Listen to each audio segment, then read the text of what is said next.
ಕೊಡಗಿನಲ್ಲಿ ಮಳೆ, ಕಾವೇರಿಗೆ ಮತ್ತೆ ಜೀವ ಕಳೆ. ಪಶ್ಚಿಮ ಘಟ್ಟದಲ್ಲಿ ಮಹಾಮಳೆ, ಕೃಷ್ಣಾ ಭೀಮಾ ನದಿಗಳ ಅಬ್ಬರ. ಕರಾವಳಿ ಮಲೆನಾಡಿನಲ್ಲಿ ಅಲರ್ಟ್, ಹೆಚ್ಚಿದ ಒಳಹರಿವು, ತಗ್ಗಿದ ಆತಂಕ. ವರುಣಾರ್ಭಟ, ನ್ಯೂಸ್ 18 ಬಿಗ್ ಕವರೇಜ್.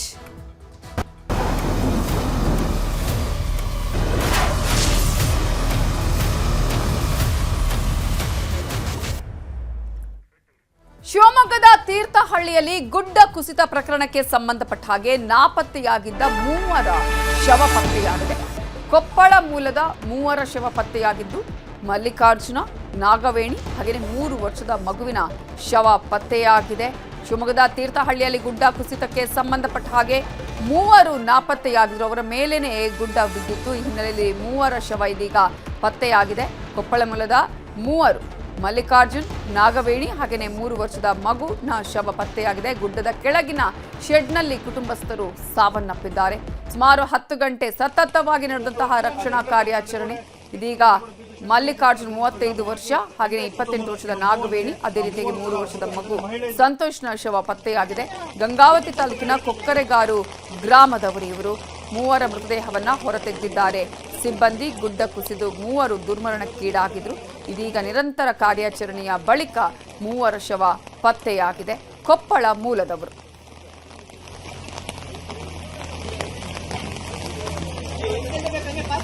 ತೀರ್ಥಹಳ್ಳಿಯ ಪಕ್ಕದ ಗಾಂಧಿನಗರದಲ್ಲಿ ಗುಡ್ಡ ಕುಸಿತ ಉಂಟಾಗಿ ಇಲ್ಲಿ ಗುಡಿಸಲಿನಲ್ಲಿ ಬದುಕಿದ್ದಂತ ಗಂಗಾವತಿಯಿಂದ ಬಂದು ಇಲ್ಲಿ ಬದುಕು ಕಟ್ಟಿರಲಿಕ್ಕಾಗಿ ಕೂಲಿ ಕೆಲಸಕ್ಕೆ ಬಂದಿರತಕ್ಕಂಥ ಒಂದು ಕುಟುಂಬ, ಗಂಡ, ಹೆಂಡತಿ ಮತ್ತು ಮಗು 3 ಜನ ಸೇರ್ಕೊಂಡಿದ್ದಾರೆ. ಬೆಳಿಗ್ಗೆ 5 ಗಂಟೆಯಿಂದ ಕಾರ್ಯಾಚರಣೆ ಪ್ರಾರಂಭ ಆಗಿದೆ. ಈಗ ಕಾರ್ಯಾಚರಣೆ ಮುಗಿದಿದೆ. 3 ಶವಗಳು ಸಿಕ್ಕಿದೆ. ಸುಮಾರು 15-16 ಅಡಿ ಆಳದಲ್ಲಿ ಹೂತೋಗಿರ್ತಕ್ಕಂಥ ಶವಗಳನ್ನ ನಮ್ಮ ಅಗ್ನಿಶಾಮಕ ದಳ, ಪೊಲೀಸ್ ಮತ್ತು ಇಲ್ಲಿರ್ತಕ್ಕಂಥ ವಾಲಂಟಿಯರ್ಸ್ ವಿಶೇಷವಾಗಿರ್ತಕ್ಕಂಥ ಪ್ರಯತ್ನ ಮಾಡಿ ಅಪಾಯವನ್ನು ಲೆಕ್ಕಿಸದೇನೆ ಈ ಕಾರ್ಯಾಚರಣೆಯನ್ನು ಮಾಡಿದ್ದಾರೆ. ಅವರಿಗೆ ಶಾಸಕನಾಗಿ ನಾನು ಅಭಿನಂದನೆ ಸಲ್ಲಿಸ್ತೇನೆ. ಮಾನ್ಯ ಮುಖ್ಯಮಂತ್ರಿಗಳಿಗೆ ಬೆಳಗ್ಗೆ 8 ಗಂಟೆಗೆ ನಾನು ಫೋನ್ ಮಾಡಿ ಸಂಪರ್ಕ ಮಾಡಿದ್ದೇನೆ. ಇದನ್ನು ಸಂಪೂರ್ಣವಾಗಿ ಅವರಿಗೆ ಚಿತ್ರಣವನ್ನು ಕೊಟ್ಟಿದ್ದೇನೆ ಮತ್ತು ಏನಾದರೂ ಆ ಕುಟುಂಬಕ್ಕೆ ನೆರವು ಕೊಡಿ ಅಂತ ಹೇಳಿದ್ದೇನೆ. ಖಂಡಿತವಾಗೂ ನಾನು ಸಹಾಯ ಮಾಡ್ತೀನಿ ಅಂತ ಹೇಳಿದ್ದಾರೆ. ಸರ್ಕಾರದಿಂದ ಅವರಿಗೆ ಪರಿಹಾರವನ್ನು ಕೊಡ್ತಾರೆ. ತೀರ್ಥಹಳ್ಳಿಯ ಪಕ್ಕದ ತೀರ್ಥಹಳ್ಳಿ ವ್ಯಾಪ್ತಿಯಲ್ಲಿ ಗುಡ್ಡ ಕುಸಿದು ಮೃತಪಟ್ಟ 3 ಕೊಪ್ಪಳ ಜಿಲ್ಲೆ ಕಾರಟಗಿ ತಾಲೂಕಿನ ಕಕ್ಕರಗೋಳ ಗ್ರಾಮದ ನಿವಾಸಿಗಳು. ಕಕ್ಕರಗೋಳ ಗ್ರಾಮದಲ್ಲಿ ಇದೀಗ ಮೌನ ಮಡುಗಟ್ಟಿದೆ.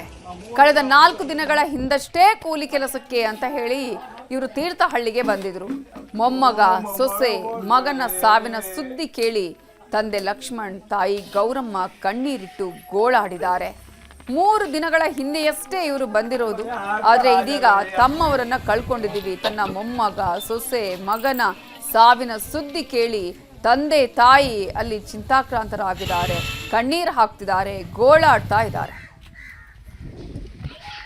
ಮಗ ಮಲ್ಲಿಕಾರ್ಜುನ, ನಾಗಮ್ಮ, ಸಂತೋಷ,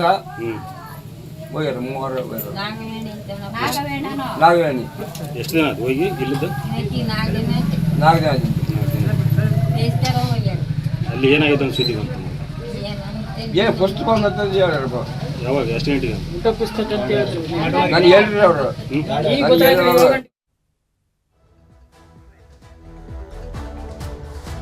ಈಗಾಗಲೇ 3 ಶವ ಪತ್ತೆ ಆಗಿದೆ. ಗುಡ್ಡ ಕುಸಿತದಲ್ಲಿ ನಾಪತ್ತೆಯಾಗಿದ್ರು 3. ಅವರ ಶವವನ್ನು ಕೂಡ ಈಗಾಗಲೇ ಪತ್ತೆ ಮಾಡಲಾಗಿದೆ. ನಾಗವೇಣಿ, ಮಲ್ಲಿಕಾರ್ಜುನ ಹಾಗೆಯೇ ಪುಟ್ಟ ಮಗು 3 ವರ್ಷದ್ದು ಸಂತೋಷ್ ಈಗಾಗಲೇ ಶವ ಪತ್ತೆಯಾಗಿದೆ. ಅವರು ಗುಡ್ಡದ ಕೆಳಗಿನ ಶೆಡ್ನಲ್ಲಿ ವಾಸ ಇದ್ರು. ಆದರೆ ಗುಡ್ಡ ಕುಸಿತ ಆದಂತಹ ಸಂದರ್ಭದಲ್ಲಿ ಅಲ್ಲೇ ಅವರು ನಾಪತ್ತೆಯಾಗಿದ್ದಾರೆ, ಶವವಾಗಿ ಪತ್ತೆಯಾಗಿದ್ದಾರೆ. ಅವರನ್ನು ಹುಡುಕುವಂಥ ಕೆಲಸ ನಿರಂತರವಾಗಿ ನಡೆದಿತ್ತು. ಸತತವಾಗಿ 10 ಗಂಟೆಗಳ ಕಾಲ ಕಾರ್ಯಾಚರಣೆಯನ್ನ ನಡೆಸಲಾಯಿತು. ಈ ಸಂದರ್ಭದಲ್ಲಿ ಇದೀಗ 3 ಶವವು ಕೂಡ ಪತ್ತೆಯಾಗಿದೆ. ಗಂಗಾವತಿ ತಾಲೂಕಿನ ಕೊಕ್ಕರೆಗಾರು ಗ್ರಾಮದವರು ಇಂತಹ ಒಂದು ಸುದ್ದಿಯನ್ನು ಕೇಳಿ ಅವರ ಕುಟುಂಬಸ್ಥರು ಕಣ್ಣೀರನ್ನ ಹಾಕ್ತಾ ಇದ್ದಾರೆ. ಕಾರಣ, ಕಳೆದ 4 ದಿನಗಳ ಹಿಂದಷ್ಟೇ ಕೂಲಿ ಕೆಲಸಕ್ಕೆ ಅಂತ ಹೇಳಿ ತೀರ್ಥಹಳ್ಳಿಗೆ ಇವರು ತೆರಳಿದ್ರು. ಆದರೆ ಇದೀಗ ಬರ ಸಿಡಿಲಿನಂತೆ ಈ ಸುದ್ದಿ ಬಂದೆರಗಿದೆ. ಕಾರಣ, 4 ದಿನಗಳ ಹಿಂದಷ್ಟೇ ಹೋದವರು ಈ ರೀತಿಯಾಗಿ ಸಾವನ್ನಪ್ಪುತ್ತಾರೆ, ಇಂತಹ ಸುದ್ದಿಯನ್ನು ನಾವು ಕೇಳ್ತೀವಿ ಅಂತ ಹೇಳಿ ಕನಸು ಮನಸ್ಸಲ್ಲೂ ಅಂದುಕೊಂಡಿರಲಿಲ್ಲ. ಆದರೆ ಇದೀಗ ತಮ್ಮ ಮಗ, ಸೊಸೆ ಹಾಗೆಯೇ ಮೊಮ್ಮಗುವಿನ ಸುದ್ದಿ ಕೇಳಿದಂತಹ ಆ, ಆ, ಅಲ್ಲಿ ತಂದೆ ಸಾಕಷ್ಟು ನೋವನ್ನ ಹೇಳ್ತಾ ಇದ್ದಾರೆ, ಅಳ್ತಾ ಇದ್ದಾರೆ, ಕಣ್ಣೀರು ಹಾಕ್ತಿದ್ದಾರೆ. ಇದರ ಬಗ್ಗೆ ಇನ್ನಷ್ಟು ಡೀಟೇಲ್ಸ್ ಕೊಡೋದಕ್ಕೆ ನಮ್ಮ ರಿಪೋರ್ಟರ್ ವಿನಯ್ ಈಗ ಫೋನ್ ಸಂಪರ್ಕದಲ್ಲಿ ಜಾಯ್ನ್ ಆಗಿದ್ದಾರೆ. ವಿನಯ್, ಸತತ 10 ಗಂಟೆಗಳ ಕಾರ್ಯಾಚರಣೆ ಬಳಿಕ ಇದೀಗ 3 ಶವ ಪತ್ತೆಯಾಗಿದೆ. ಕಾರ್ಯಾಚರಣೆ ಯಾವ ರೀತಿಯಾಗಿ ನಡೆಯಿತು, ಇನ್ನು ಜೊತೆಗೆ ಮರಣೋತ್ತರ ಪರೀಕ್ಷೆಗಾಗಿ ಕಳುಹಿಸಲಾಗಿದೆಯಾ, ಹೇಗೆ? ನವಿತಾ, ಏನು ಶಿವಮೊಗ್ಗದ ತೀರ್ಥಹಳ್ಳಿಯಲ್ಲಿ ನಡೆದಂತಹ ದಾರುಣ ಘಟನೆ ಗುಡ್ಡ ಕುಸಿದಿಂದಾಗಿ ಒಂದೇ ಕುಟುಂಬದ 3 ಸಾವನ್ನಪ್ಪಿರೋದು, ಜೊತೆಗೆ ಅವರ ಶವಗಳನ್ನ ಈಗ ಶೋಧ ಕಾರ್ಯ ಮೂಲಕ ಶವಗಳನ್ನ ಈಗ ಹೊರ ತೆಗೆದಿದ್ದಾರೆ. ಸತತ 10 ಗಂಟೆಗೂ ಹೆಚ್ಚು ಕಾಲ ಏನು ಈ ಶೋಧ ಕಾರ್ಯವನ್ನ ನಡೆಸಿದ್ದಾರೆ. ನಂತರ ಅಲ್ಲಿ ಏನು ಮಣ್ಣು ಹಾಗೂ ಕಲ್ಲು ಬಂಡೆಗಳು ಕೂಡ ಏನು ಕಾರ್ಮಿಕರು ಉಳ್ಕೊಂಡಿದ್ದಂತ ಶೆಡ್ ಏನಿದೆ ಆ ಶೆಡ್ ನ ಕೆಳಗಡೆ ಬಿದ್ದರಿಂದ ಸ್ವಲ್ಪ ಹೊತ್ತು ತೊಂದರೆ ಆಯ್ತು ಅಂತಾನೆ ಹೇಳ್ಬೋದು. ಯಾಕಂದ್ರೆ ಬೃಹತ್ ಬಂಡೆ ಒಂದು ಆ ಶೆಡ್ ನ ಮೇಲೆ ಬಿದ್ದರಿಂದ ಅದನ್ನ ಸರಿಸೋದಕ್ಕೂ ಕೂಡ ಹಲವಾರು ಯಂತ್ರಗಳನ್ನ ಬಳಸ್ಕೊಂಡು ನಂತರ ಏನು ಕಲ್ಲುಗಳನ್ನ ಸರಿಸಿ ನಂತರ ಮೃತದೇಹಗಳನ್ನ ಹೊರ ತೆಗ್ತಾರೆ.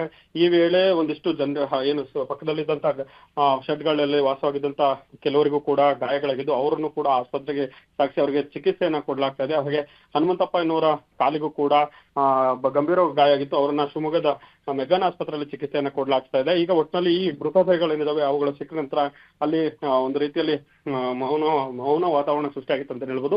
ಯಾಕಂದ್ರೆ ಕೃತು ಅನ್ನಕ್ಕಾಗಿ ದುಡಿಯೋದಕ್ಕೆ ಬಂದಂತಹ ಏನು ಕಾರ್ಮಿಕರಿದ್ದಾರೆ ಅವರು ಇದ್ದಂತ ಜಾಗದಲ್ಲಿ ಈ ರೀತಿ ಆಗಿದ್ದರಿಂದ ಎಲ್ಲರೂ ಕೂಡ ಒಂದು ರೀತಿಯಲ್ಲಿ ದುಃಖದ ಮಡಿಲಲ್ಲಿದ್ದಾರೆ ಅಂತ ಹೇಳುದು. ಒಟ್ಟಿನಲ್ಲಿ ಜಿಲ್ಲಾಡಳಿತ ಹಾಗೂ ತಾಲೂಕು ಆಡಳಿತ ಸೇರಿದಂತೆ ಪೊಲೀಸ್ ಇಲಾಖೆ ಹಾಗೆ ಏನು ಅಗ್ನಿಶಾಮಕ ದಳದ ಸತತ ಪ್ರಯತ್ನದಿಂದಾಗಿ ಈಗ ಮೃತದೇಹಗಳನ್ನ ಹೊರ ತೆಗೆದಿರೋದು. ನಂತರ ಏನು ಶವಗಾರಕ್ಕೆ ತೀರ್ಥಹಳ್ಳಿಯ ಶವಗಾರ ಏನಿದೆ ಅಲ್ಲಿಗೆ ಮೃತದೇಹಗಳನ್ನ ಈಗಾಗಲೇ ರವಾನೆ ಮಾಡಲಾಗಿದೆ. ಹಾಗೆ ಇವತ್ತು ಸಂಜೆ ವೇಳೆಗೆ ಮೃತದೇಹಗಳ ಏನು ಜೊತೆಗೆ ಸಂಜೆ ವೇಳೆಗೆ ಏನು ಎಲ್ಲ PM ಅನ್ನು ಕೂಡ ಮಾಡೋದಕ್ಕೆ ಈಗ ತಯಾರನ್ನ ಮಾಡ್ಕೊಂಡಿದ್ದಾರೆ. ಸದ್ಯ ಕೊಪ್ಪಳದಿಂದ ಅವರ ಫ್ಯಾಮಿಲಿಯವರು ಕೂಡ ಬರುವ ಸಾಧ್ಯತೆ ಇದೆ. ಅವ್ರು ಬಂದ ನಂತರ ಅವರಿಗೆ PM ಮಾಡಿ ನಂತರ ಮೃತದೇಹಗಳನ್ನ ಅವರ ವಶಕ್ಕೆ ಕೊಡಲಾಗಿದೆ. ನಂತರ ಪೊಲೀಸರು ಕೂಡ ಈಗ ತನಿಖೆಯನ್ನು ಆರಂಭಿಸಿದರೆ ಹಾಗೆ ಒಂದು ಪ್ರಕರಣ ಕೂಡ ದಾಖಲಿಸಿಕೊಂಡು ಜೊತೆಗೆ ಅವರಿಗೆ ಪರಿಹಾರವನ್ನು ಕೊಡೋದಕ್ಕೆ ಕೂಡ ಸ್ಥಳೀಯ ಶಾಸಕರಾದ ಆರಗ ಜ್ಞಾನೇಂದ್ರ ಅವರು ಸರ್ಕಾರಕ್ಕೆ ಮನವಿ ಮಾಡ್ಕೊಂಡಿದ್ದಾರೆ.